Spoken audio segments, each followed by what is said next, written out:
Hey, JD here. Welcome to the Mead House. You know, over the past several years, we've brought you over 150 episodes of mead making education, information, and entertainment. More than 100 guests have stopped by the Mead House, professional mead makers, medal-winning home mead makers, competition organizers, experts on yeast and honey, and brewers just like you and me have all visited to share their knowledge. Hey, the Mead House is produced for home mead makers and brewers looking for a bit of inspiration and information from the many guests and discussions we have here at the house. You can help support the Mead House by joining the Mead House Keyholder Club on Patreon. Just go to patreon.com and search for the Mead House. There's also a link in the show notes. For as little as $2 a month, you can become a keyholder. We've teamed up with some great companies to provide thank you gifts for your support. So get on over to Patreon, join the Mead House Keyholder Club, and get your own set of keys to the Mead House. You can listen to the Mead House podcast with your favorite player, and be sure to rate us 5 stars on iTunes or your favorite listening venue. The Mead House, mead making entertainment you just don't want to miss.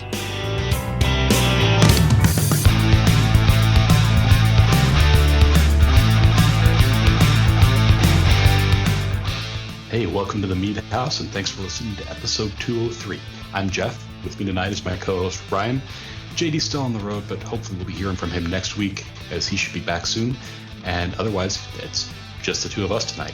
You're listening to the Mead House podcast, and we are absolutely everywhere. We're on iTunes, Stitcher Radio, Spotify, iHeartRadio, YouTube, Amazon Music. You can find all those and more right on our homepage, www.themeadhouse.com, or just search for the Mead House on your favorite podcast player. Hey, tonight we are doing an all social club episode.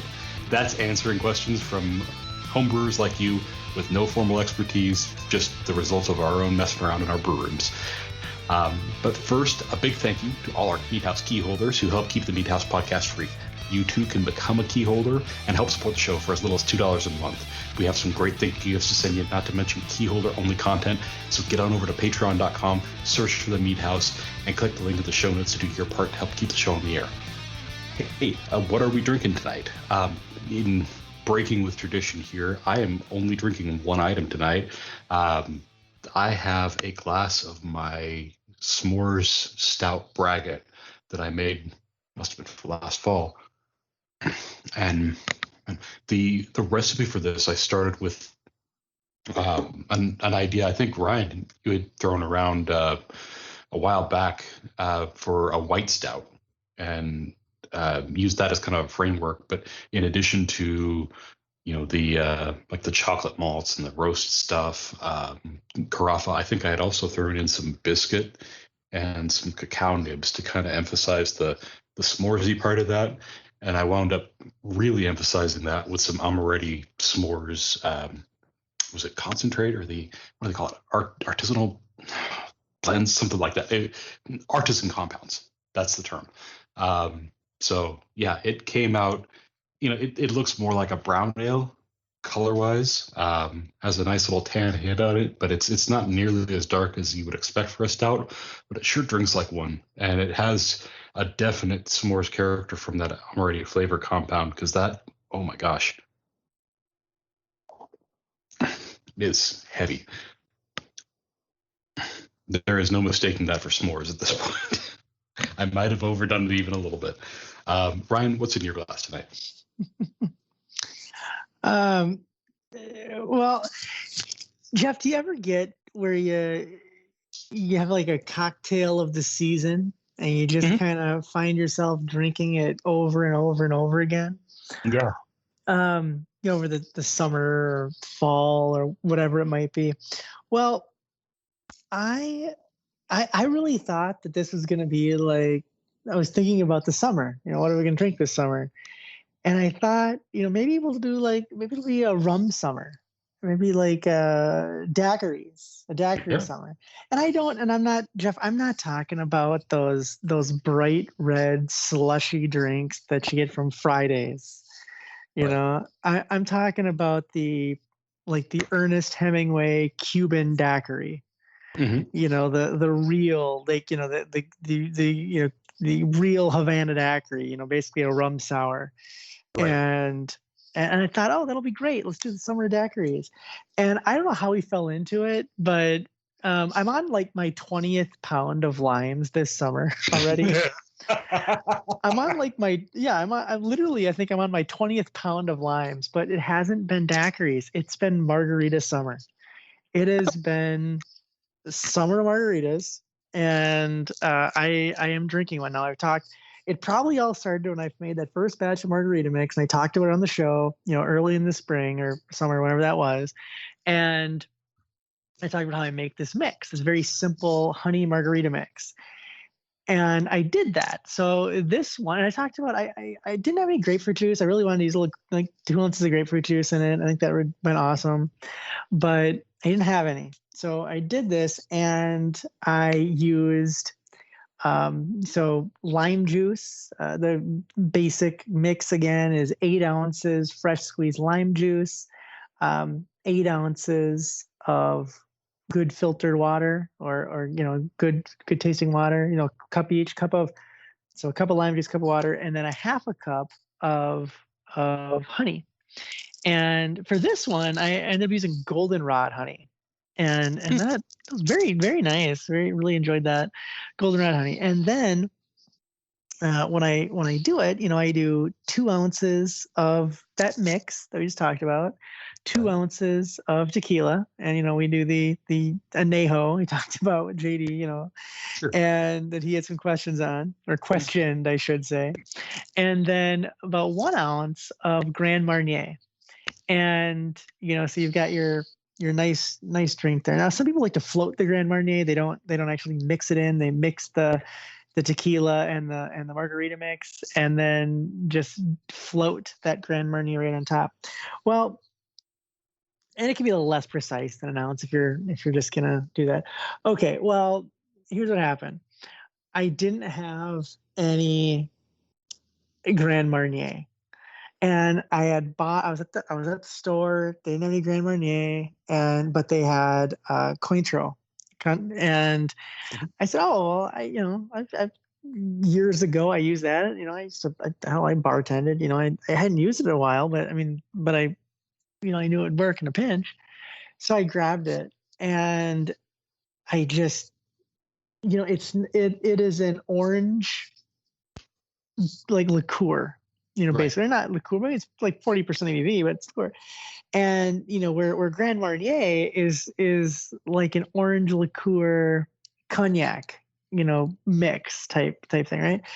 And it was leaving a lot wanting. It just wasn't there. I just didn't like the flavor I was getting out of it. It wasn't what I wanted. I wanted the depth of the Grand Marnier, that cognac coming in there. Because one of the other drinks this was a drink of the fall a few years ago, was sidecars. Yeah. And a sidecar, for those who are really familiar with classic cocktails, is basically a margarita, but you use cognac instead of tequila. So cognac, lime juice, simple syrup. There you go. So I did tend to like that cognac flavor, So I just didn't like it. So I took the Cointreau and dumped it all in a big mason jar, and took a little hop sock. And in the hop sock, I put medium toast French oak cubes. And then I was thinking ahead, so don't stay with me on this. And then I put a bunch of Seville orange peels, dried Seville orange peels in there, and tied it up and put it in there and let it sit for maybe 5 days or a week, and let that go to work. And so I know what you're thinking, oh, why'd you use orange peels when it's already orange flavored? Well, I was thinking about this. And so over 5 days, I'm shaking it up every day. And then I, developed the color, got some of the tannins or that oak flavor, not a ton, but some, because that's all I needed. And then I put it back in the cognac, I'm sorry, in the Cointreau bottle. And I had that. And then I had this hop sock, and I'll get back to that hop sock in a minute. But so then now a lot of people, when they drink margaritas, they tend to think of either blended or on the rocks. like one of those two things, blended or it's on the rocks. Those classic margarita glasses, that a lot of times they'll put the blended margarita in, or even on the rocks, or sometimes just a rocks glass on the rocks. And that's fine. It's great. I love a good margarita on the rocks. I'm kind of over the blended margaritas. I mean, maybe somebody could convince me, but I don't think I've had a blended margarita since I was 22 or something. But there's another way that I like even more, is more classic. It's actually more classic, and it's several times more dangerous.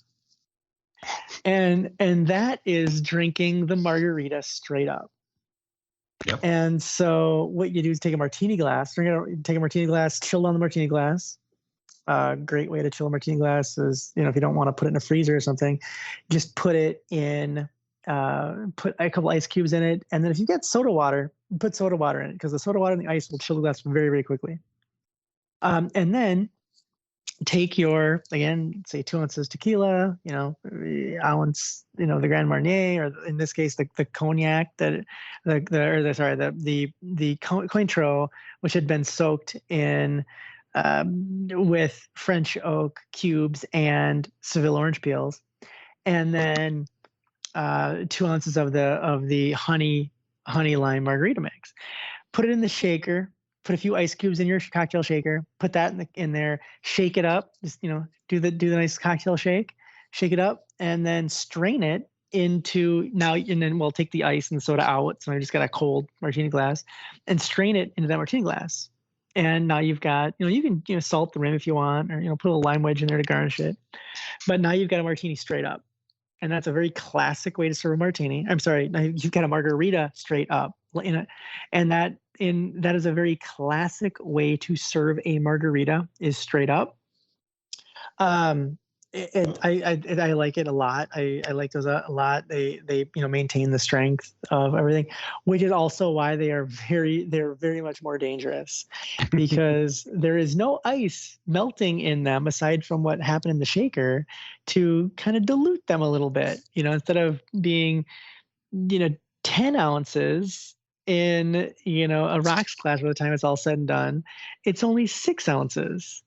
Right. And so it's stronger, and they tend to go down a lot faster. And so you need to just watch yourself on those. But those are very good. So drinking the Frankenstein margarita tonight, with the doctored up Cointreau and the goldenrod honey margarita mix. I love the importance of doctoring that Cointreau, by the way. That's great. Yeah, thank you. It's all about creativity. I mean, we are artists, right? We create art you can drink, and it can be, doctoring up anything. You can doctor up a can of tomato soup if you want. So and if JD were here, he'd probably tell you how. So then I took that hopstock that had been soaking. Now I've got this hopstock with French oak cubes, medium toast, and Seville orange peels, dried orange peels that have been soaked in the Cointreau, and I whipped up a Ryan Braggot. So I whipped up just straight pills, the Pilsner DME, orange blossom honey. So 3 pounds of the Pilsner, Pilsner DME, 3 pounds of orange blossom honey. I had a couple of hops, Palisade hops. I think what I had. Didn't do the full 5. Didn't do the full 5. I think I did 4 ounces of them, and then because that's what I had on hand. That's the only reason. And that's part of the Ryan Braggot. The Ryan Braggot is supposed to be malleable like that, where it's, if you don't have the exact ingredients on hand, oh no, I can't brew. Sure you can, because it's it's workable to just kind of do what you want to do. And then I had, I want to say it was like Northwest Pacific Ale yeast or something to that like that. It's a White Labs yeast, and I believe it's called Pacific Northwest Ale. I mean, something. I mean, it's not hard to find. It's what I had in hand. Again, it's just completely what I had in hand, and then I put that hop sack right in there, right, and did that. So, again, I'm not. It's not going to be super strong. It's might be a pinch more than subtle, but it's just something that I think is going to bring a nice little, a little something, a little hint of this, a little hint of that to the braggot, and it's kind of that waste not want not, right? Like, I wasn't really happy with the Cointreau, so I wanted to do something with to get to where I wanted it. And then I had this thing. I was like, well, this thing is super usable, so let's use it in something else. And that Ryan braggot just seemed like the perfect place to put it. So yeah, that is kind of where we are. So that might be a little longer of an answer that you thought you were going to get when you said, "What are you drinking tonight?" But if I don't tell you, who am I going to tell? Right. Yeah. Well, and it's funny that you mentioned, the seasonal cocktails and the dangerous cocktails. Last summer, my wife and I were drinking a ton of classic daiquiris. Actually, just the rum, the lime juice, and either sugar or simple syrup, depending on what we had on hand. And yeah, my wife really quickly came to the discussion that no, you need to top this with ice, and the way that I mix them, she's got to let that sit for about a half an hour, so it dilutes a little bit, and she can actually sip it without getting really lightheaded. Yeah, it's you gotta be careful with those things. I mean, maybe you take it back a little bit, or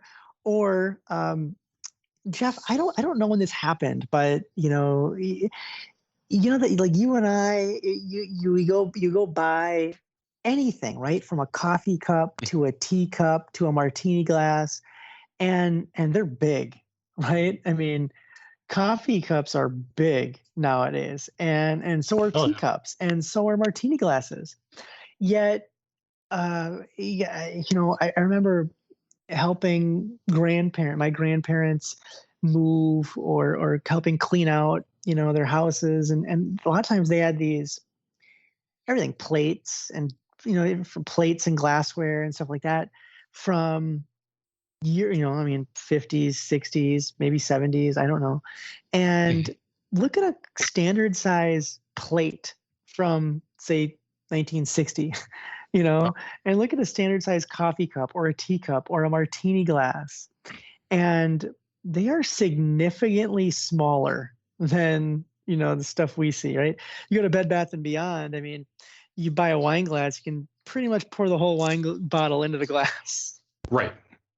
So the other thing would be, whether you've got grandparents or parents or, you've inherited their stuff or not, or maybe you want to go to a thrift shop or a secondhand store or something, or a garage sale.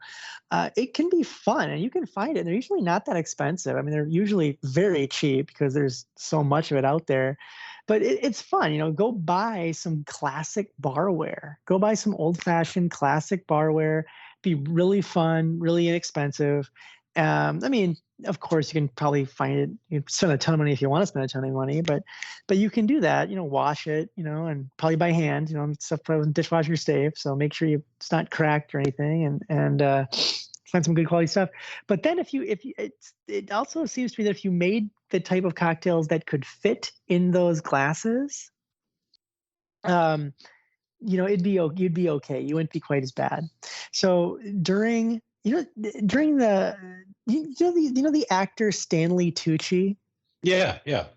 So Stanley Tucci, I only saw one of these, but during the last year, Stanley Tucci started making little videos about cocktails because he very much likes to make cocktails, and his wife would film him, and he's in their kitchen in their house, and he would make these delicious cocktails and serve them. And the video I saw, and I'm making an assumption here that it's probably all of them, that he serves in old-fashioned like cordial glasses or martini glasses or cocktail glasses that seem to be very small. I mean, by today's standards, they're probably a little more than a shot, Right. but but he was making these really intricate, classy cocktails and putting them in really, classic size cocktail glasses. And so anyway, it seems to me that you could also do that, scale it down, like, geez, Ryan, instead of your margarita having 3 shots of alcohol, maybe you could get by with 1.5. Yeah, you probably could, and then you'd have the right size glass for it. I mean, the only reason this is the way it is because of the size of the glassware I have. Most recipes, by the way, cocktail recipes, and by the way, beer, meat recipes, and most mead recipes don't tell you, this is Ryan Braggett, for the exception, don't tell you how many pounds of things to use. They tell you how many parts of things to use. Right. 1 part tequila, 1 part lime, mix, half part Grand Marnier, that can be 1.5, or in my case, just 2.1. So, and that's the way beer recipes are. If you find most beer recipes, it's 30% this malt, 40% that malt, or 25% honey, 75% cherry juice, and you go from there. So, Jeff, I don't even remember what the question was. Have we even gotten to questions yet? What are you drinking? No. Yes, we have not gotten to questions yet. No. we get so many great questions coming in, entertaining questions, educational questions, funny questions, that every once in a while we really just want to devote a whole show to the social club and Right. dive into these. And these are some of the funnest. These are some very, very fun shows. I really like doing these shows. Is there anything else we need to cover before we dig into these? Dig into one. Actually, take a question. I don't think so, unless we want to give an update for the IRNB. IRNB. Everybody, it is very, very soon. We are talking like around the corner. Registration is going to open. I've seen some great. I mean, we haven't really done anything except just kind of talk a little bit about the show. Right. But I'm seeing some great excitement for it. I've had some people, some people tell me they're excited. As I walk down the street, people honk and climb out there, wave out their windows to me. No, that doesn't happen. That was a joke. But no, there's a lot of excitement. Again, if you want to be sure that a guaranteed spot in the IRNB, sign up for the Keyholder Club. Sign up for the Keyholder Club, and you'll have a guaranteed spot in the competition. We are just very, very close to announcing all the dates on everything, and ready to get this thing started. Ready to get was that guy, Michael Buffer back from the 90s. He said, "Let's get ready to rumble." There we go. Yeah, and I know a number of you guys have already joined the social club, or Keyholders Club. Social club. Yeah, a number of you guys have already joined the Keyholders Club, so you're going to get first notification when that comes up. That's awesome. Encourage everybody to do that, because this is going to be a fun one. So really looking forward to that. And with that, let's get on to some of these questions, Ryan. First one I see up here: what's the best way to use multiple yeast strains? Example, D47 and a wild strain. So I'm taking a page here from beer, and because he said multiple yeast strains, and he talked about a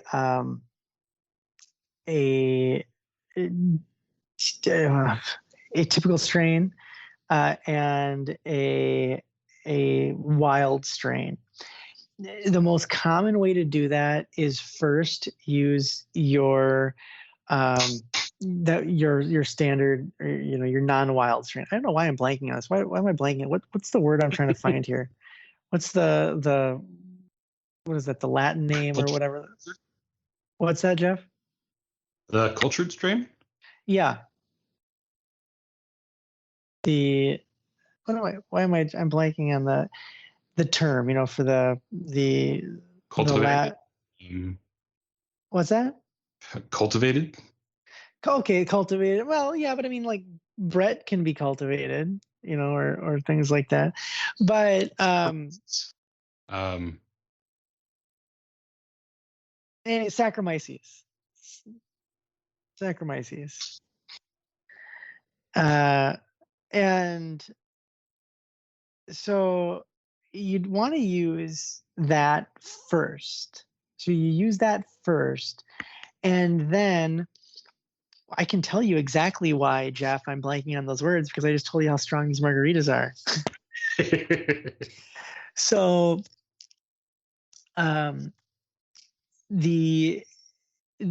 you want to use that first, and then once the fermentation is almost complete or has gone on for a while, you want to introduce that second strain. So he had said, what was the strain? He said did he just say wild strain, Jeff, or did he say something specific?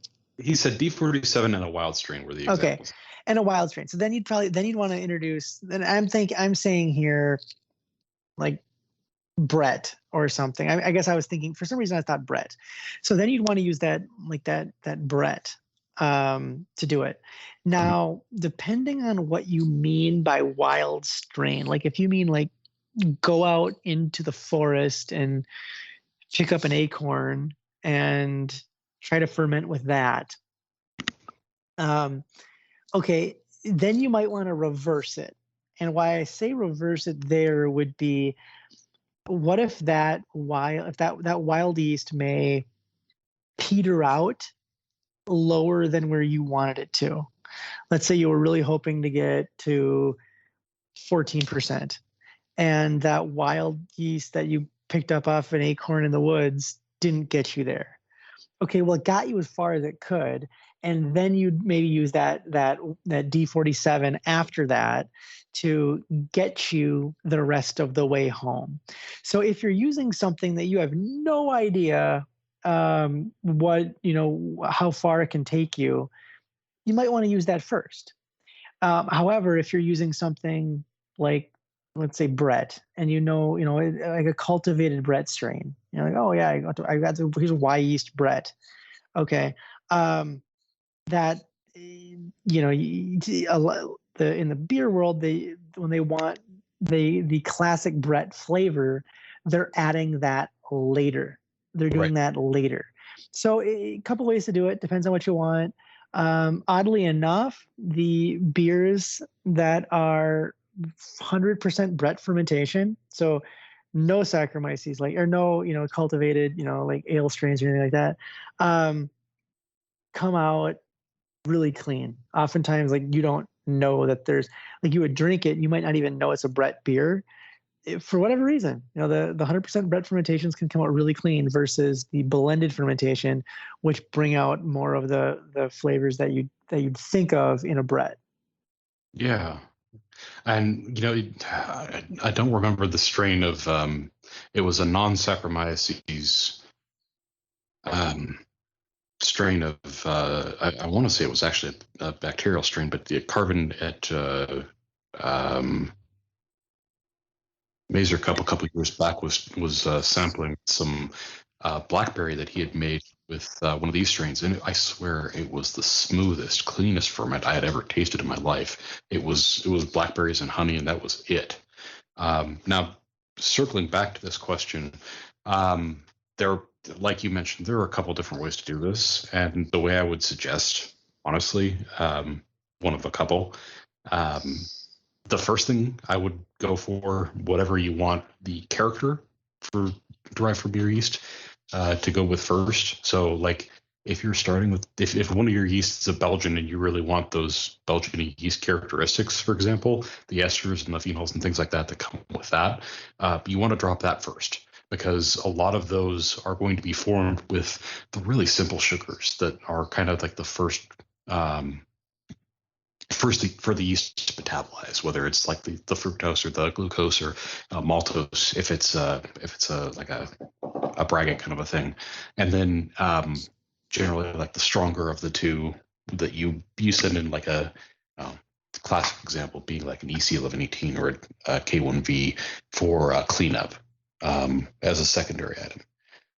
The only thing to be careful with there is to check with the yeast manufacturers and make sure that these are not kill strain active yeasts. If one is kill strain positive and the other is like a kill strain negative, then that the one can eat the other, and that can throw some off flavors in there too. It's not great. Now, with the example, I don't know about you guys, but with the example of the wild yeast there, I would think, giving the example of, like you had said, just culturing something from an acorn or something like that in the forest, you've actually already got a mixed strain, and so that might play very nicely with a cultured yeast. It may try to outcompete it. I'm not exactly 100% certain, and I doubt anybody will be until you try it. So that might be a point for caution. But overall, yeah, you're going to find a mixed strain and not any one particular strain in there anyway. So that's probably going to be the one where you're getting the weird flavors from in the first place anyway. Absolutely. So moving right along here, we've got this next one. Mead has a bitter flavor, safety and back sweetening. I've aged this mead about 2 years. It seems fine, but it has a bitter flavor. It was honey and raspberries, but it isn't sweet at all. My question is this safe to drink? And can I back sweeten this with honey? What should I look for in a mead that deems it unsafe to drink? It's pretty bitter, but it doesn't seem that bad. It turned really dark like motor oil, so I was concerned. It turned. All right. Let's. There's a lot in that, isn't there?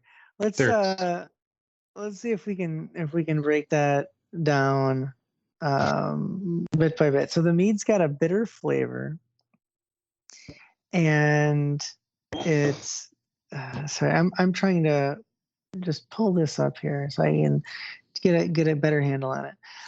Safety. I've aged this mead for 2 years. It seems to be fine, but it has a bitter flavor.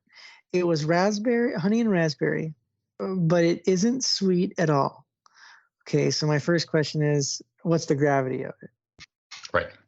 My real question is this safe drink? Oh, well, so now we're at the real question. And can I back sweeten this with honey? Well, answering this a bit at a time. You can back sweeten with honey, but stabilize first. What should I look for in a mead that deems it unsafe to drink? Well, mold would be something that you could see right away. And I would also, just trust your nose. If something's not quite right, safety might be a question there, but it's, just about pleasant, and that's the first thing to worry about. But it's pretty bitter. It doesn't seem that bad. Okay, well, that's good. It doesn't taste bad. That's a good sign. It turned out really dark, like motor oil, so I was concerned. Really dark and like motor oil. Here's what I'm thinking. A couple things with this. Yeah. First of all, was this a big fruit bomb, right? Raspberries can give you they can give you a dark flavor, they can give you a light flavor. It depends on how much you have in there. Mm-hmm. I've had some, Kurt stock mead that look like motor oil, Oh, yeah. And so was it a big fruit bomb? Was there a ton of fruit in there? Okay. It's possible that that some part of your process, it got some oxidized or something, could darken the color. But I don't know. The other thing is things look darker in a carboy. or if this is a 1 gallon batch, it's in a like a little 1 gallon demijohn. They look darker. So the way to think about this is a lot of times you can something might look dark in a carboy, and then when you're going through your bottling into your bottling bucket, and into your bottles or carboy, and it goes through the much more now narrow piece of tubing, and it doesn't look nearly as dark anymore because Right. it's not as dense, right? It looks a lot of things I've a lot of my brackets will look that way. They'll look like brown in the carboy, and then as they go through the tubing into the bottling into the bottles, they look blonde. They can look very very light colored. So that can be way. Without knowing too much more and wanting to spend too much more time surmising, those are my initial thoughts. Sure. He mentions that he has been aging this for 2 years, and my intuition here says this is the bitter flavor, at least, is from like a surly aging kind of a thing. Are you familiar with that, where they age wine on the lees or the yeast cake for Right. extended time? Yep. So that can leave an unpleasant bitter flavor, but still drinkable. I'm kind of speculating that might be what we're looking at here. You can absolutely try and back sweeten it, and that can alleviate some of it, but you'll never get rid of it, and it won't really age out either. So that is one of the downsides to leaving mead to age for a very long time. If you leave it on a yeast cake, that can absolutely happen, and it's not a great result. So you No, gotta you'll find some really good wines, vineyards that do that on purpose.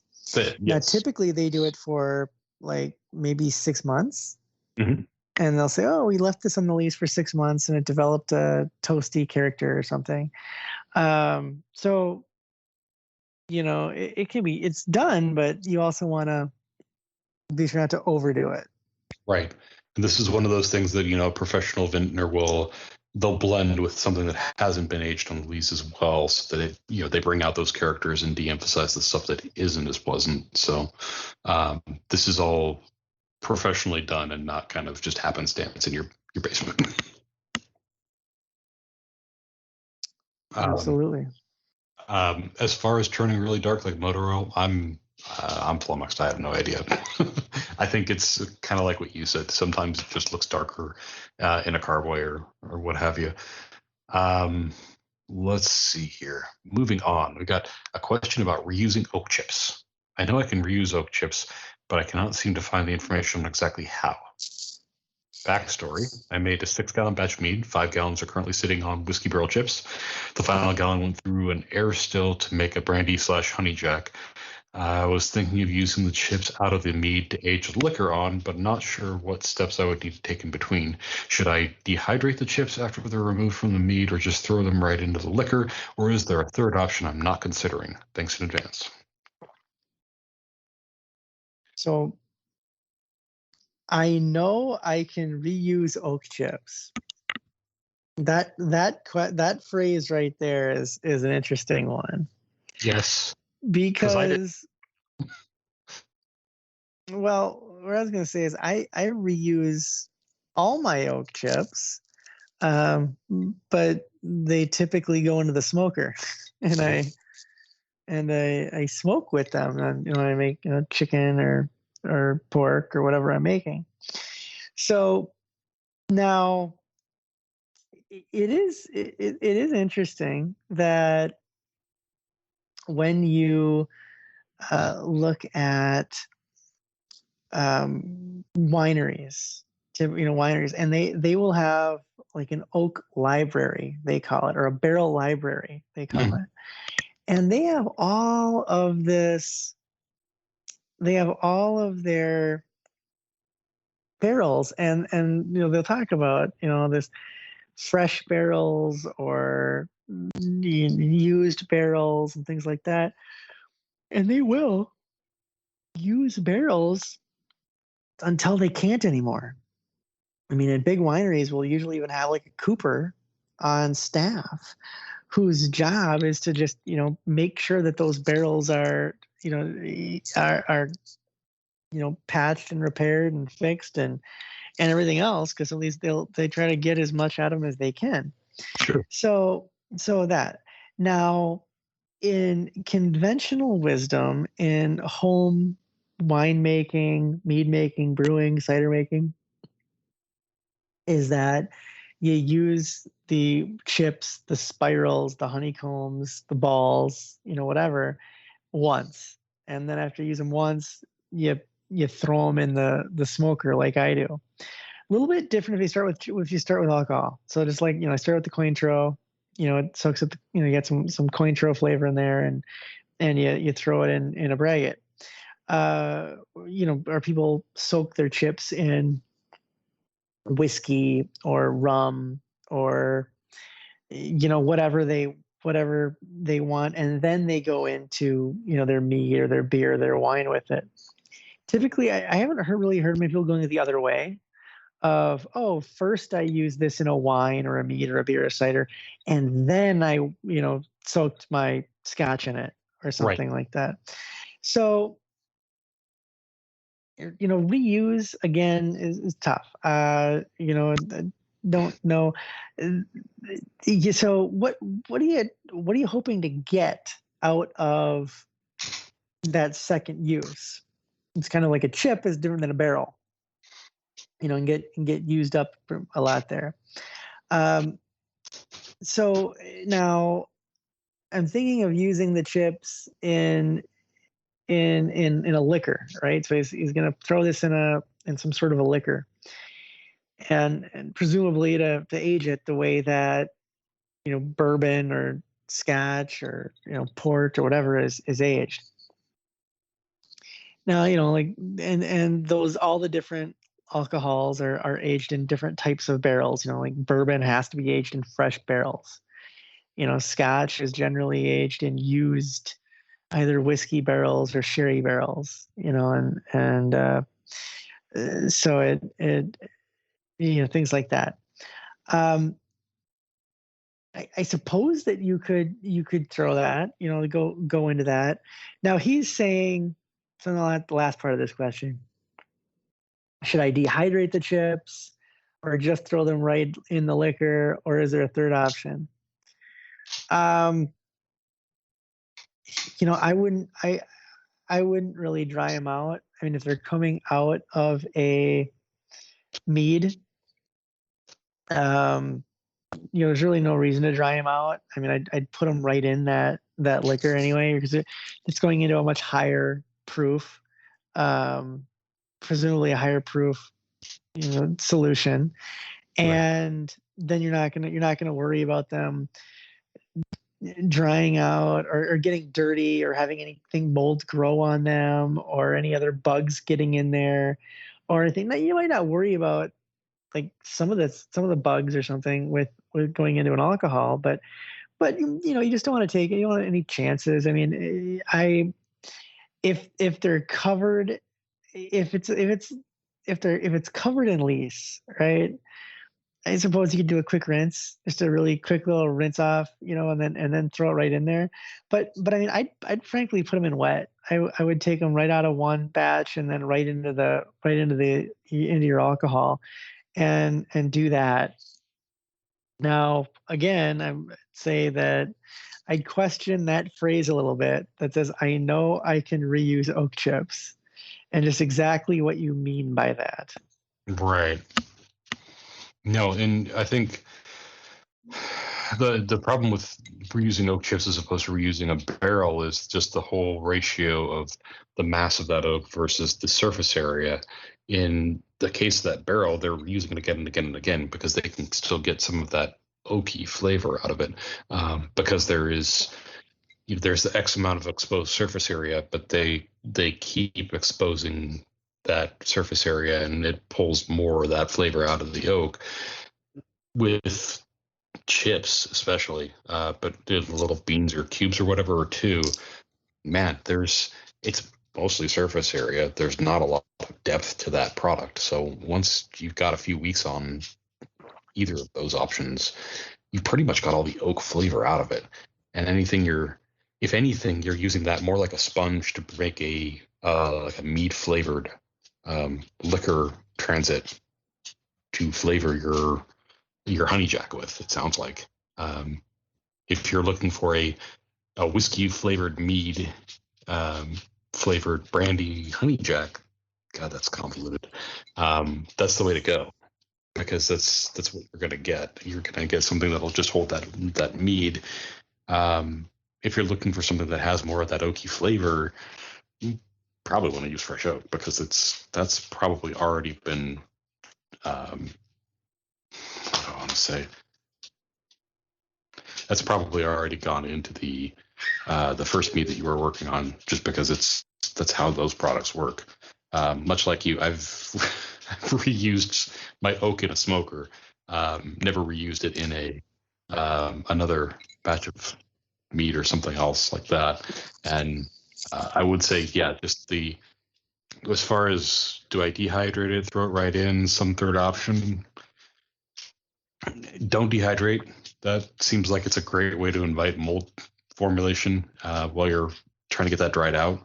Either throw it in wet, or if you're looking for a specific liquor flavor there, like whiskey, you can soak it in whiskey and use the same kind of a sponge effect we were talking about before, and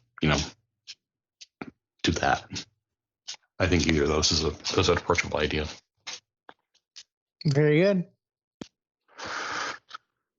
Okay, moving on to the next one here. Pitting stone fruit before putting in fermentation.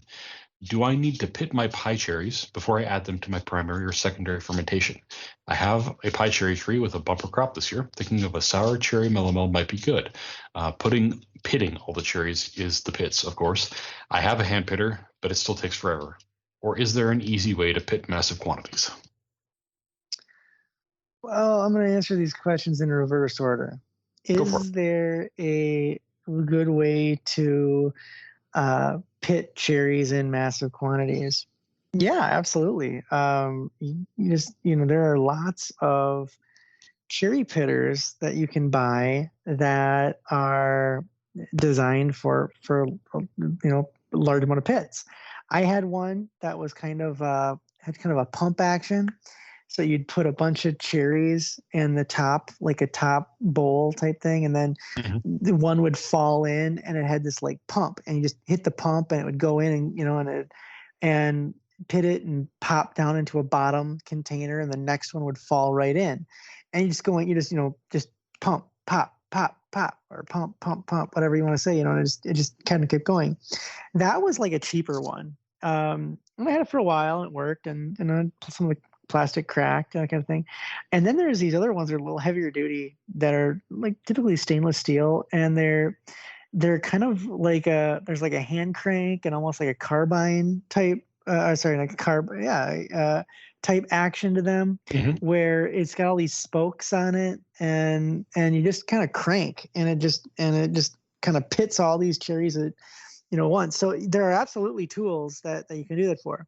Now, I'd recommend using either of those if you want to make a cherry pie. If you're making a cherry mead, no, I wouldn't do it. I wouldn't do it for two reasons. Number one, you don't need to worry about it, right? You don't need to worry about pitting your cherries when you're making your cherry mead. And number two, you actually shouldn't. And the reason I say that is you get a lot of character from those pits. You get more depth of flavor. It's a very imperfect analogy. It's a very imperfect analogy, but think about this. Jeff, you grill chicken? Sometimes. It's not my favorite thing to grill, but yeah, I've done it. Your preference doesn't matter. It's asking if you've done it before. Well, you can go buy a boneless, skinless chicken breast and throw it on the grill, and it's going to, dry out pretty. It's not going to have as much character as if you buy a bone-in chicken breast. you buy a bone-in, skin-on chicken breast or something, and you throw that on the grill, and it's got a lot more flavor. You don't eat the bone, of course. Take the bone out. You're not going to eat the pit or drink the pit, of course, but it adds a lot. It adds a lot of extra flavor and character to it. Again, very imperfect analogy. I don't need you to write emails on me for that one, but it does. I mean, I actually had this exact conversation with Steve Piatz, and Steve Piatz and I were talking, and he was saying, you gotta. He doesn't even take the stems off. He takes the leaves off, but doesn't even take the stems off. And makes it like that, and it's just fantastic stuff. And so that's you don't even need to worry about it. Now, I mean, when you think about like Malab, for example, I mean, those are people adding. I mean, that's like adding cherry pits to it. You're trying to get some of that other flavor out. So anyway, I hope I've convinced you that not only do you not need to worry about pitting, but that you shouldn't. I wouldn't pit. I would keep it as just take those cherries off the tree. Just knock the dirt off them or the dust off them if there's any on there, and get to work. Yeah. Now, the one concern I can really raise as far as using whole cherries with the pits included is the idea of cyanide, and that comes up with any stone fruit. There's a bunch of different fruits where cyanide can come up. I am no expert on this. Jeff, I'm glad you brought that up, because that came up at an American Homebrew Association, HomebrewCon, and somebody did bring that question up about, well, what about they're talking about, in this case, apple seeds. Right. Mm-hmm. What about the cyanide in apple seeds? And this guy who was speaking was, and I'm going to forget, he was some kind of a scientist, biologist, chemist, whatever. And said, okay, for it to literally be toxic in you, you would need to just eat apple seeds by the handful. And first of all, you're not doing that. You're having a cider that was on, that was on a little bit of seeds over a large batch. Right. And so, yes, you are drinking a little. You might get a little bit of that cyanide, right? Like, so let's just say you used, I don't know, a few hundred cherry pits in a 6-gallon batch or something, and it's sitting on them for a little while. There absolutely could be some seeping of that out. No, I'm not going to dispute that fact, that there could be, under microscopic, analysis, some traces of cyanide. And I'm, again, not going to say that there's that, try to discount that. However, the way it was explained to me is, do you know what poison compound is found in the finished beverage in a much, much, much higher concentration? Ethanol. Yes. All, and just alcohol in general. So yeah. No, do it at your own way. Do it at your own leisure. Realistically, the other thing that if I recall from the whole cyanide issue with not only the cherry pits but any kind of pits or seeds or anything like that, you increase the incidence of that by crushing the seeds or the yes, or whatever too. So it's really like, that seems to be one more point in that let's not mess with it too much category. Laziness kind of just helps you there. Yeah, and people talk about that too, is that you don't want to break the pit, and it's not well, I mean, of course the cyanide release, but also it gets a lot more bitter once you crack a seed. There's tannic compounds, there's bittering compounds, there's a bunch of different bad things that can happen when those seeds break open. So yeah, no. Absolutely. But I know there are, I can never remember the name of it. It's a fruity Belgian kind of a drink. I know like the peach variety is like a Peche or something like that, but there's a cherry as well. And if I'm not mistaken, they age that on whole cherries for like a year and a half in some cases. Like the Creek. Yes, the Creek. Thank you. Yeah, some of those manufacturers will age that on cherries for a very long time, whole cherries. So I don't think there's a lot to worry about using whole cherries without the pits. Yeah, no, I think you're probably just fine using the whole thing without trying to go through and pit just a whole ton. All right. So let's see here. The next one. Why does my mead keep fermenting dry before I can add all my nutrient additions?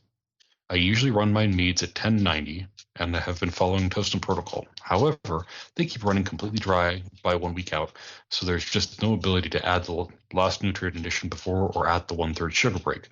My pineapple mead went dry in 4 days. What's happening? Also, I'm using Lalvin QA23 for the first time. Is that a particularly fast fermenting yeast?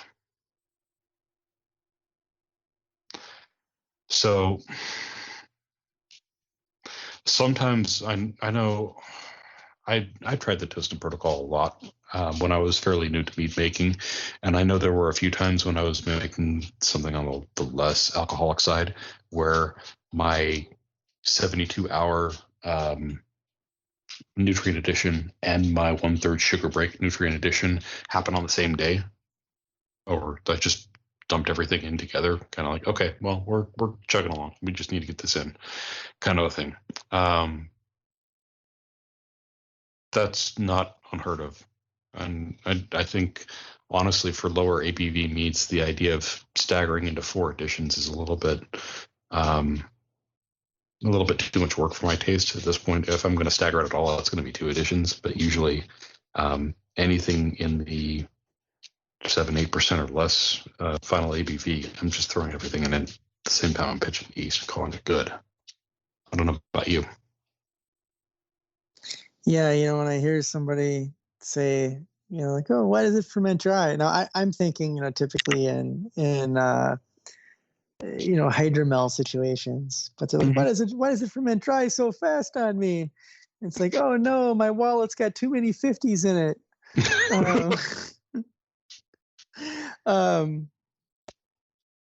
I mean, it means you're creating a good environment, right? You create a very hospitable environment for that yeast, and you're doing a good job of keeping those little yeast happy.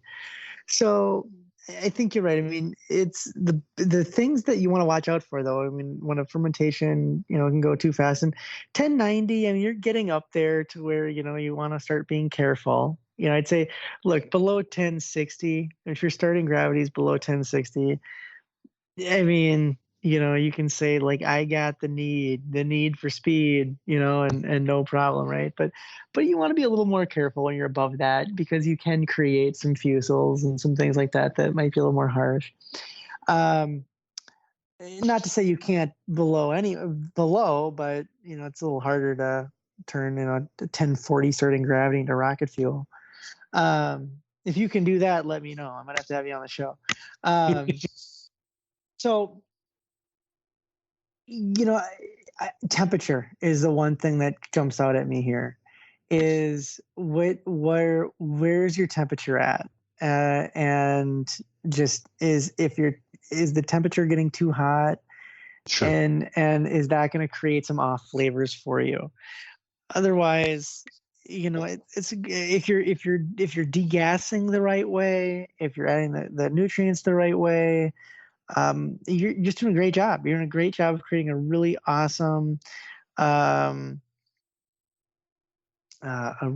environment for that yeast to thrive. And you don't need to worry. I mean, even if you listen to, if you read about some of the TOSNA protocols, they say, like, don't worry if you don't make that 3rd edition it's not a big deal. It doesn't like don't flip out, don't freak out.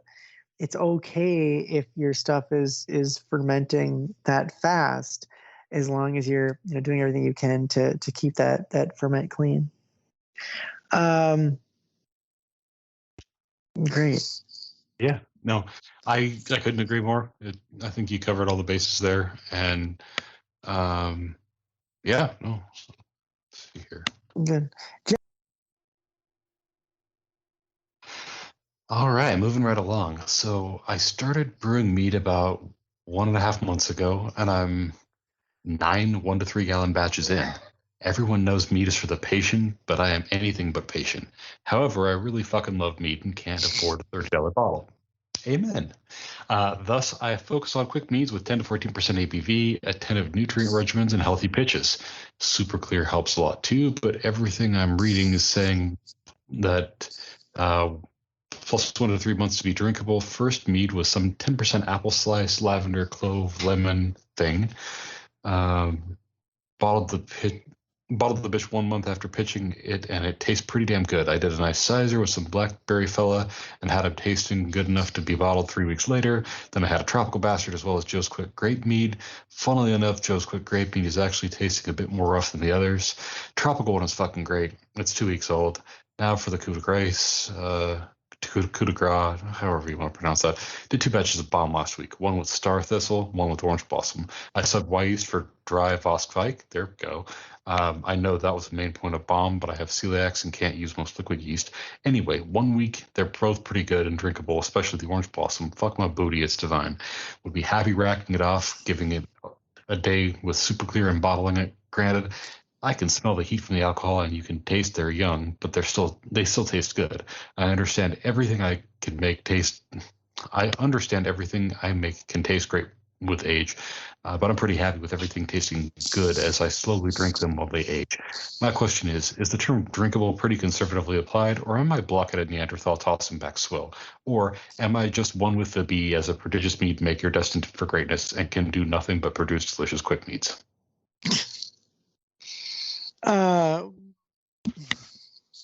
Well, humble, right? Right. So, kind of break this thing down a little bit. Started making mead 1.5 months ago, and he's made 9, 1 to 3 gallon batches. That's, way to get into it. I mean, that's how a lot of us kind of, ramped up very quickly. Everyone knows meat is for the patient. Again, I got to question that there. I mean, if you talk to the old fogies, at the homebrew shop, and the guy who told me that, mead gets really good between that second and third year, they don't keep up on it because they don't care, You gotta question some of those things. Everyone knows meat is for the patient. Well, it depends what you mean by patient. I mean, the whole point of BOMM, which is BOMM, Bray. Bray's the name of a guy. Bray's 1 month mead. Right. You could say like Jeff's 1 month mead.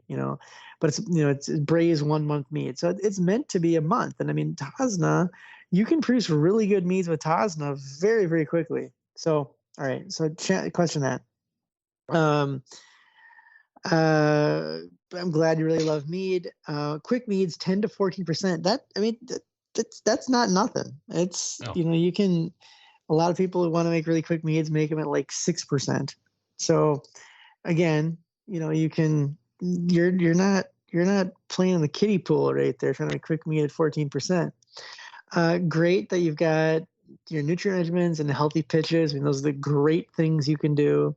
Super Clear can absolutely help you clear it off. 1 to 3 months to be drinkable. I mean, 1 month isn't all that long to wait. I mean, a lot of times if you're not, a good beer might take a month, or a cider might, be longer. So I wouldn't say that. Apple, lavender, clove, and lemon. I mean, that's aggressive for right out of the gate, but it sounds delicious. Bottled 1 month after pitching, and it tastes good. I don't see any reason why you couldn't bottle that a month after pitching if you know everything you said, right? Good nutrients, healthy pitch.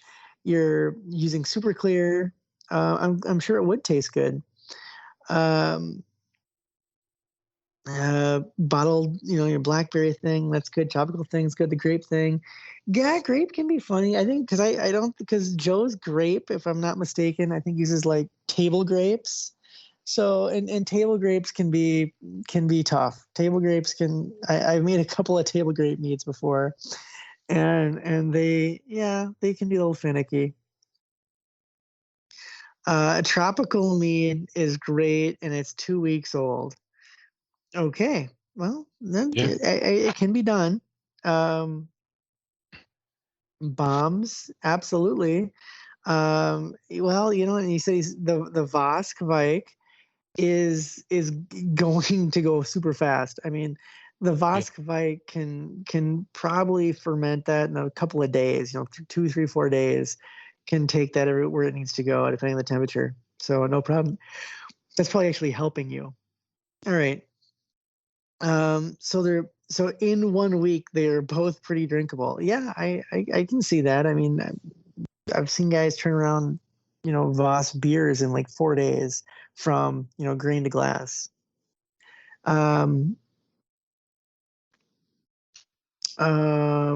Okay. I can smell the heat from the alcohol, and you can taste that they're young, but they're still good. Well, so we talked about this a while back. Remember, I had made a Belgian double braggot, and I had said, it's good, but it's young. I got trying to hide it so that it tastes better. And so, if it's good now, it's going to get better. I understand everything I make can taste great with age, capital great. Again, no lack of confidence in this guy. Right. But good for you. So his question, all right, is the term drinkable pretty conservatively applied? I don't know. Is the word awesome conservatively applied? Because that, this is awesome. That's awesome. She's awesome. They're awesome. I mean, that's when you think drinkable, think awesome, and think of how people use that word, or depending on the age of this guy, other, high or low, either like malarkey or on fleek. I don't know. Are those terms used conservatively? No. I mean, people throw them around all over the time. Drinkable, and by the way, in most brewing communities, the word drinkable is not a compliment. Somebody had to say it. It means like, it's a grade above, lawnmower fuel or lawnmower lubricant. So, you think about that. Let's say, am I a black-headed Neanderthal tossing back swill? I don't know. I don't know you. Or am I just one with the bees as a prodigious mead maker destined for greatness and can do nothing but produce delicious quick meads? I'm not going to knock this guy for asking that. And the reason is Adam Bystrom, Nathan Steegman. I don't know, there are two names that come to mind of guys that blew the socks off the entire mead community while they were dripping wet behind the ears. Oh, yeah. And so maybe you are the next Adam Bystrom, the next Nathan Steegman, the next guy who can be, dripping wet behind the ears and produce unbelievable meads. Or maybe you just have a wrecked palate and can drink, gasoline. I don't know. I don't know you. But, either way, it doesn't matter that I know you. It doesn't matter if you're a blockhead and like tossing back swill, or that because you are telling us that you enjoy drinking your stuff. So if you enjoy drinking your stuff, that's step one. Congratulations. If other people enjoy drinking your stuff, that can be good or bad. Yes, JD, his neighbors like his stuff and it annoys him sometimes. So that if you really want to know how good you are, enter the Iron V. throw a couple together, enter the Iron Bee, and we will have some very good judges give you some very good feedback and let you know what they think of your stuff. So let's do that. It's not a challenge, by the way. It's not like, oh, you think you're great, enter the Iron. That's not what I mean at all. I just mean if you want constructive criticism or constructive notes from well-regarded people in the mead community who are, excellent tasters and judges and have been trained and have tons of experience in this, they'd love to give you feedback. They'd love to give you, notes on your stuff. That's why they do this. We don't pay them. Absolutely. I try to make it very clear that, that a lot of the people that are in this they're entering this for the first time just because it's fun. And I would love for judges to give them constructive, useful feedback that will encourage them to enter more stuff, more competitions, because I believe in the value of that feedback. So, absolutely. Yeah, absolutely. So, thanks for the question. That's all I've got. Jeff, what anything to add?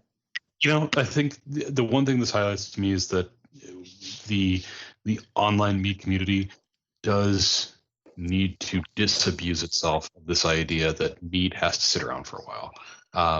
We know that was common practice a while back. Generally, it was also common practice to boil the heck out of your honey and skim the top. And we got rid of that too. This is one of those things where I think our practices just need to evolve a little bit. We need to go and kind of get past this and go, okay, we can make good mead in just a few months. And you think about beer, it's nothing to say, oh yeah, I pitched this a month ago, now we're drinking. It's like, yeah, no, that's normal. You can make perfectly good drinkable mead, great tasting drinkable mead in less than a month. And people are still getting this, this old advice of, oh, well, it's not going to be good until it's at least 6 months old. And or it's really better if you can just forget about it for a year. Just put it in the back of your closet and forget about it. No, you can make good mead a lot faster. It's just, we got to get over this old way of doing things. So yeah, kind of like boiling, we just got to put it out there that, hey, no, you can just use a better way. Use Toastna, use Kike. The good practices, good yeast and nutrient selections, things like that, make a massive improvement. But yeah, no, that's my soapbox. See, there you go. This one sounds interesting. What to use instead of orange blossom honey? A lot of videos, blog posts, recipes use orange blossom honey as the base of the mead. It's fine, but there is one problem with that, and it's generally not available in Central Europe where I live. My country's climate doesn't allow to produce orange or any other citrus, so no orange blossom honey. What type of honey would you use instead, which is generally available in Central Europe? Most common honeys near me, acacia honey, linden honey, sunflower honey, rapeseed honey, and mixed flower honey. Oh no.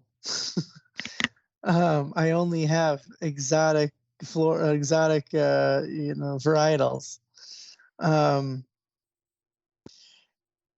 There's no problem with that. I mean, the reason that a lot of recipes call for orange blossom honey is in the US, it is very easy to get anywhere in the country. I mean, for years, going back 40 years. I mean, let's just 50 years probably. I mean, Jeff, 1970 was 50 years ago.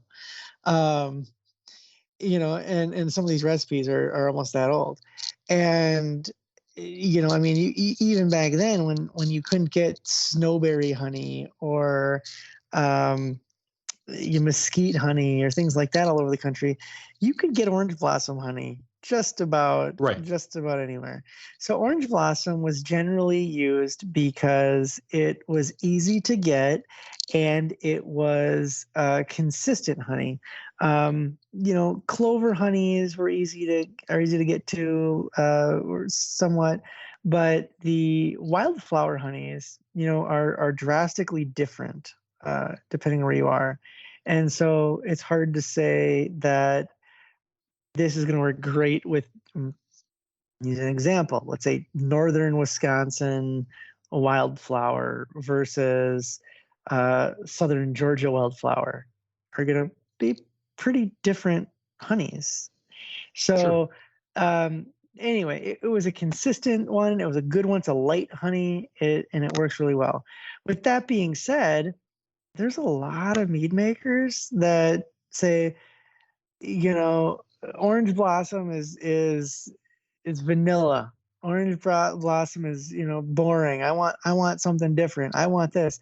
I mean, and you look at what the guys are buying, and the big mead makers are buying, and they're doing these exotic honey buys. They're buying Zambian honey and chestnut honey, and like I said, snowberry honey, and all these like black thistle honey or whatever. They're going crazy right now with this Hawaiian honey, because they want these different locust honey. I think that's what I meant.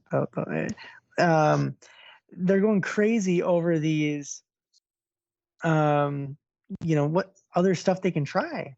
And so first of all, don't worry about that. Now, acacia honey I've played around with, very nice. Linden honey sounds good. Sunflower honey sounds good.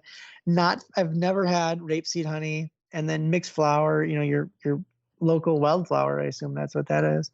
Right. That sounds great. Play around with it. It's awesome. I mean, you probably be, the thing is, you make some really good like linden honeys, you're probably, you could start the linden honey craze, and people, trying to do that. So, anyway, that's just a little thing. We always say that a good place to start is find your local beekeeper, find your local community, beekeeper, local independent honey seller, and see if try their stuff and see if their stuff will work. A lot of times wildflower, maybe, there's basswood here, there's some things like that, some clovers and stuff like that. But, it's great. Starting local is where we tell everyone to start. So you saying, here's what I have locally is a great way to start. It's an amazing way to start. And don't fret it at all. No, much like Ryan, I've tried the first three. I've not tried the rapeseed, and don't feel like mixed flower really says a lot. But those first three alone, any one of those three could make a lovely, lovely traditional all by itself. Acacia, linden, sunflower, those are all really nice meats. And man, I couldn't agree more. Just find something you like. Really, the reason orange blossom is so prevalent is because it is so ubiquitous. There is just such a huge amount of it produced, and it definitely has a varietal character. You taste orange blossom honey and you go, oh yeah, that's got a kind of an orangey, citrusy flavor to it. So yeah, I believe that's orange blossom. Okay, it tastes different than your wildflower honey, but it's just really, really overused for that same concept. So I do think, yeah, absolutely, try whatever you can get locally. I would love to get some more acacia honey to work with here. I thought that was fantastic, actually. Let's see here, and got time for one or two more. Next one is 71B fermentation got too hot. I've been fermenting a blueberry melon for 8 days using Lalvin 71B yeast. I have a fermentation chamber I made from an old freezer that I typically use for fermenting beer. It's been set to 68 Fahrenheit the entire time, but yesterday I screwed up and left the temp controller off. So it sat for about 13 hours powered off. Unfortunately, the fermentation chamber is out in my detached garage, and I live in Southern California, where it's decently hot right now. When I got home from work at night, I stirred up, degassed the must, turned the temp controller back on, and noted the temperature was reading 73.4. Fermentation is definitely still active. My question is, how likely is it that I created some nasty fusel alcohols, etc., due to too high a fermentation temperature and the stress to the yeast from the temperature swing? If it's going to taste bad, I would prefer dumping it now and starting a new batch. Southern California. We know a guy in Southern California, don't we? Well, he's heading back to Southern California. He's heading back to Southern California. He might be over there. He might be able to lend you a hand if you were to ask him. Okay, so the 71B, and you said you topped out for let's say it was set to 68. 13 hours later, it was 73.4. I don't know. Let's just say it took a couple hours to reach that, a few hours to reach that. So let's just say somewhere between, less than 10 hours. It was at that temperature, right? I'm just making an assumption here. Sure. Okay. And so we're talking like 10 hours at that temperature. Well, 71B actually is rated by Lalamand to go up to 86 degrees. A lot of people, they think, oh, I want to keep it cool. I want to keep it, nice and at 68, or like you said, 68, right? If you actually go to the technical sheet, the technical spec sheet for 71B, it says right on there, fermentation temperature, 59 to 86 degrees Fahrenheit. They wouldn't tell you on the spec sheet that you can ferment at 86 degrees unless you could successfully ferment and produce a decent beverage at 86 degrees. I know that's going to blow some people's mind. You don't have to trust me. You can just go to the manufacturer's spec sheet and read that for yourself. So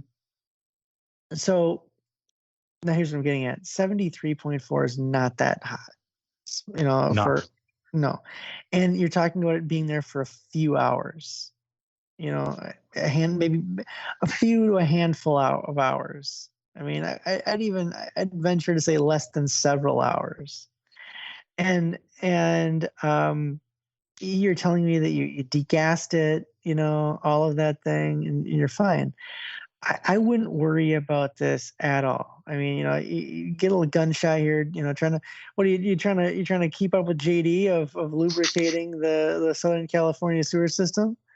So anyway, sometimes you can get too scrupulous and worry about keeping things exactly the way you wanted them. But I'm telling you two things. Number one,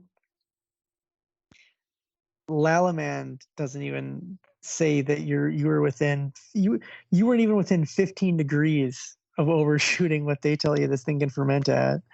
And it was there for a couple hours. You're doing a good protocol. You're degassing. You're doing all that stuff.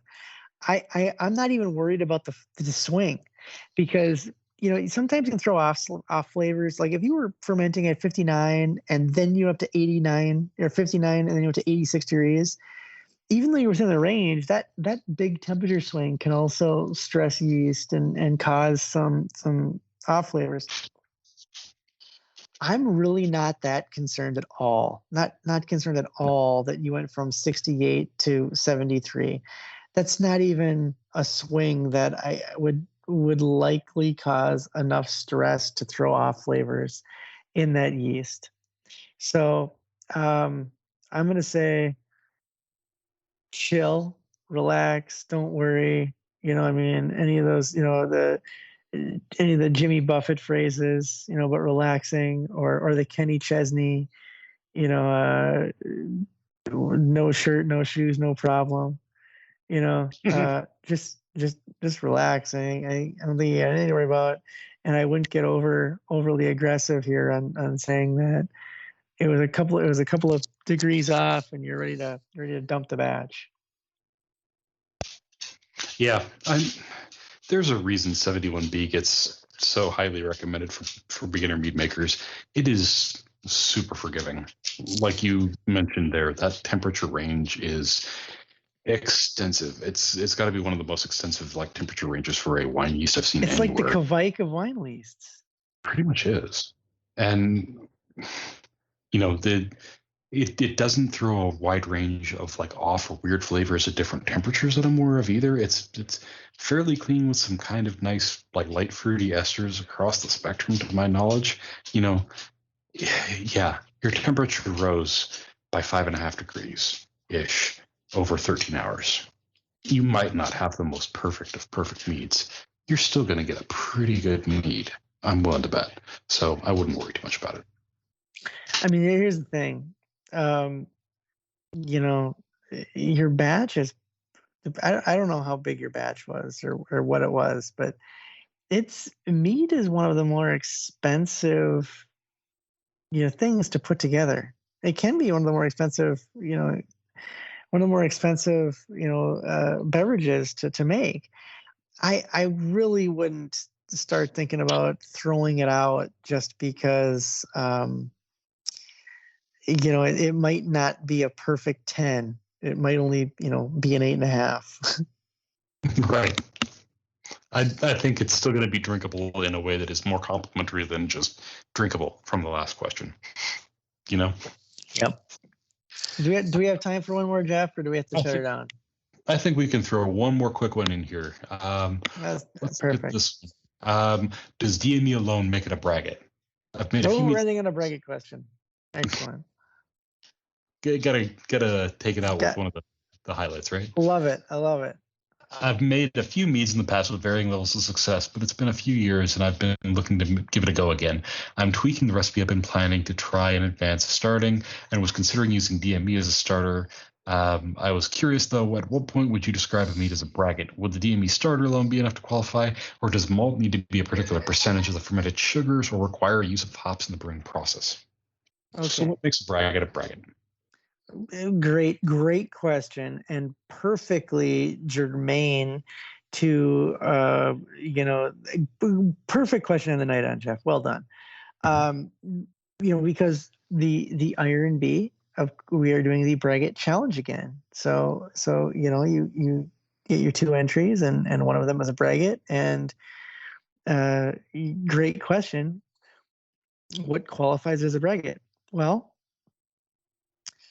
a braggot is a harmonious blend of beer and mead. So that is what we're starting point. Our starting point is a harmonious blend of beer and mead. Doesn't matter to me if you've got a number of hops, percentage of malt, or number of malt in there. Sorry, ratio of malt. So I'm trying to say, we talked about that in the past. Sometimes a lighter braggot might need a lesser of a ratio, and maybe a bigger braggot, a more distinct braggot, a darker grain or more aggressive grain flavor might need, a higher percentage to make that harmonious blend. So it's all about the harmonious blend. Are hops required? I don't know. I'd kind of like maybe your take on that, because hops are a part of beer, but it doesn't mean they need to be hop. Doesn't forward. Lots of beers, don't have perceivable hops in them, right? That kind of thing. So you do that. Now, where I want to leave it is just to say that, would a DME starter alone be enough to qualify?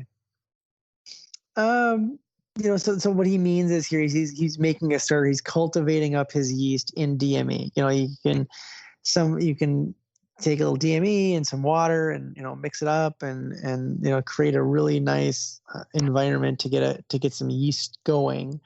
Build a big starter and then dump your starter into your mush or wort, and then ferment it out.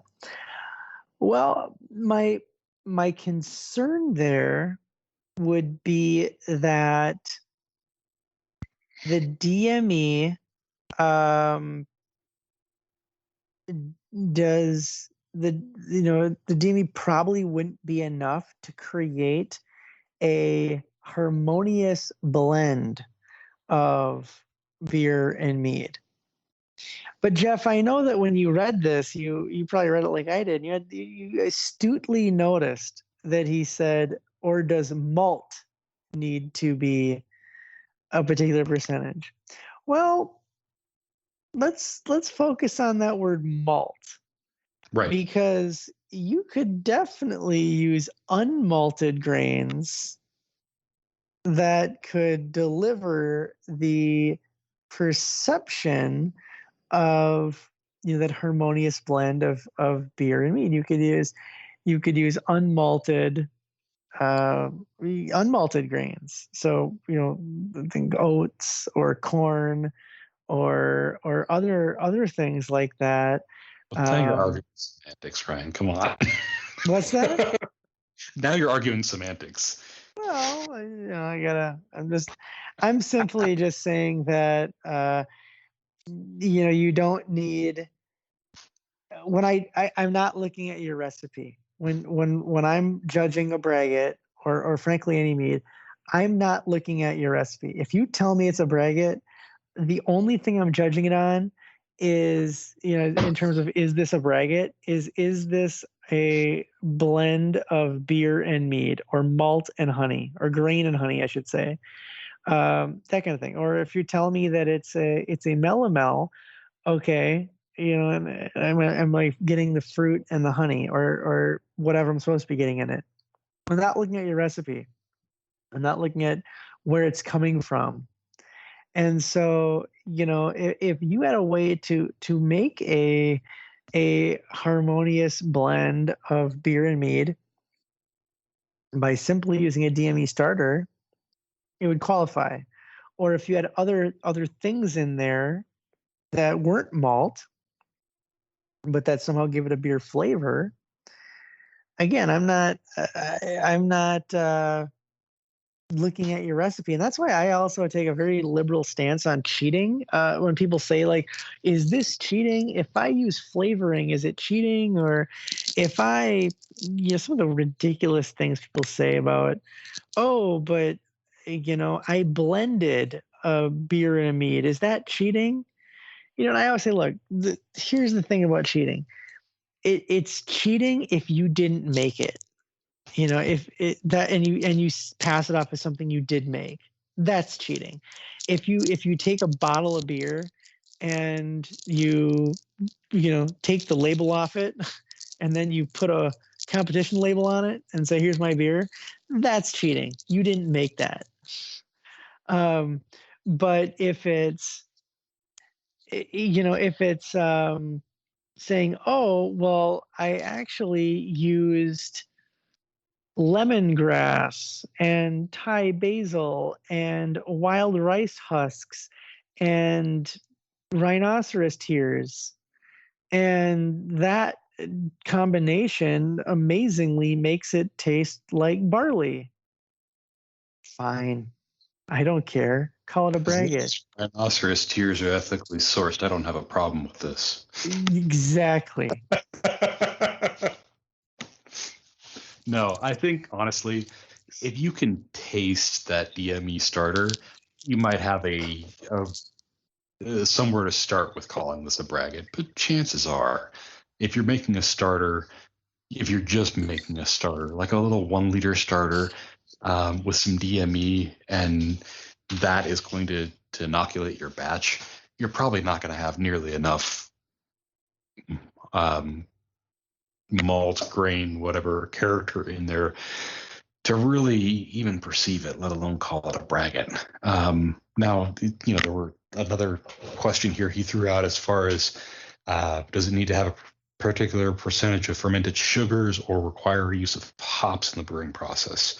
The percentage of hops, the percentage of malt versus honey and stuff like that. In the professional brewing world, there are probably laws related to this, but as long as you can taste both and both are at levels that are pleasant when combined together, it's bragging.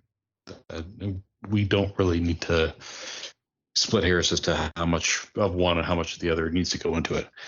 As far as use of hops go, however, the hops alone, I don't think makes it a braggot. I would consider hops by themselves a metheglin. And I think that's how the BJCP puts it. I could be wrong there. It's been a while since I've looked at it. But I'm fairly certain that just making a hop mead falls in the metheglin category as opposed to like a braggot category.